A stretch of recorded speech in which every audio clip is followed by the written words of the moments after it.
मेरो नाम सोनाम तप्छरिङ लेप्चा, लोअर गाजिङमै बस्छु। म retired teacher, Lepcha language teacher हो। जोमाल जोथ्याङ भनेको चाहिँ अब जोमाल भन्नाले चाहिँ के बुझ्यो भने जोमाल भन्ने चाहिँ हामीले धान अब गोरु जोतेर हिलो बनाएर आली लगाएर बेड बनाउँछौँ। बेड बनाएर धान हामीले छर्छौँ र त्यसबाट उमार्छौँ। उमारेर काडेर हामीले त्यसलाई चाहिँ त्यो उमारेर काडेको जुन धानको बिउलाई चाहिँ जोमाल भन्छौँ।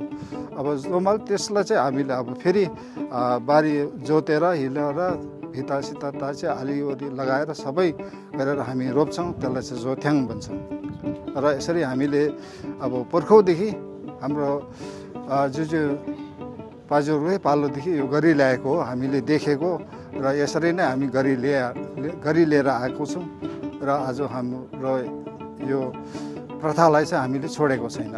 गायुङ भनेको छ। गायुङ भने गायुङ क्यौँ भन्नाले चाहिँ के बुझ्यो भने यो चाहिँ रमाइलो।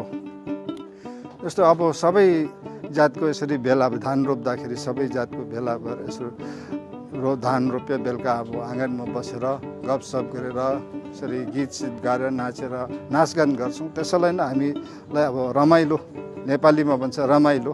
यो चाहिँ प्रिजर्भेसनको लागि चाहिँ यो बहुत ठुलो इम्पोर्टेन्ट छ। हाम्रो पुर्खादेखि गरी ल्याएको कुरालाई चाहिँ अहिले हाम्रो एजसम्ममा चाहिँ यो गरी लिएर आइरहेको छ।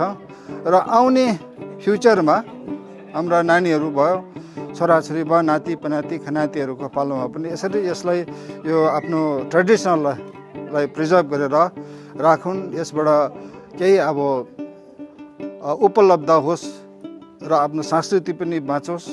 र सबैको निम्ति हामीले यो खेतीपाती चाहिँ एउटा इम्पोर्टेन्ट हो। कृषि चाहिँ एउटा सबैभन्दा पहिलो दर्जामा आउँछ। टुरिज्मलाई पनि कसरी प्रिजर्भ गर्नुपर्छ भनेर चाहिँ त्यसलाई पनि हामीले एउटा उत्साह दिएर चाहिँ त्यसलाई प्रिजर्भेसन गर्नु सक्छ। यसमा सांस्कृतिक टुरिज्ममा सांस्कृतिक नै दर्शाउँछ। किनभने यो सबै हिमाल डाँडा काँडा सबै हाम्रो प्रकृतिको देवदेवता हो। र यिनीहरूलाई चाहिँ हामीले मानिराख्यो भने चाहिँ हामीले हाम्रो गाउँ र हाम्रो राज्य शान्ति हुन्छ भन्ने चाहिँ हाम्रो त्यस्तो खालको भ्यू छ। र हामी यो निरन्तर यसरी हामीले लागू गरिराख्नुपर्छ र हाम्रो भाइ बहिनीहरूलाई शिक्षा दिनुपर्छ। यसरी गर्नुपर्छ, यसरी खानुपर्छ। आउने दिनमा हामीलाई कुनै आपत आइपर्यो भने चाहिँ हामी आफ्नो घरमा भएको जुन चाहिँ अन्नहरू छ, धान, मकै, कोदो, यस्तो किसिम विभिन्न प्रकारको अन्नहरू छ, योबाट चाहिँ हामी